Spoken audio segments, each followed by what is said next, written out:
Now, there are a lot of questions right now doing the rounds about the Women's Reservation Bill, and we've kind of wanted to clear the air for you on all the details that are available about what this bill really does for women empowerment. Let's start with how much reservation will be given based on this bill.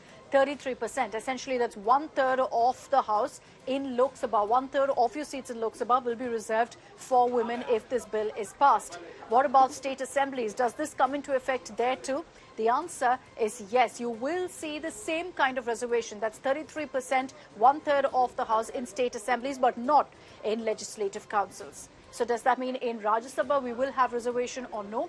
Well, the Rajya Sabha will not have any quota for women. This bill is only for the Lok Sabha and for state assemblies. Now, let's also talk about what this bill does and how it can perhaps be passed. How will it be passed in the parliament? This is, remember, a constitutional amendment bill, so it's a little different from other legislations. In this case, you'll need 2/3 of the House to be present and to vote in favor of the bill for it to pass scrutiny of parliament. Now, besides that, I know considering that this is happening in state assemblies, if you're wondering whether this has to now go to assemblies as well for voting, the answer is yes. Again, in the case of a constitutional amendment bill, state assemblies will also discuss and debate in great detail on this particular bill, on the Women's Reservation Bill, and 50% of the states have to be on board. Only then can it actually be approved. So you can make out that this is going to be a long process also going forward.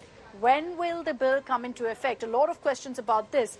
It doesn't look like it's going to happen immediately. There's no question of it in this upcoming state election or in 2024. This will be post-delimitation. The next delimitation exercise is, in fact, in 2027, which is why the opposition is saying that it's going to happen 2028 or even in the 2029 year only.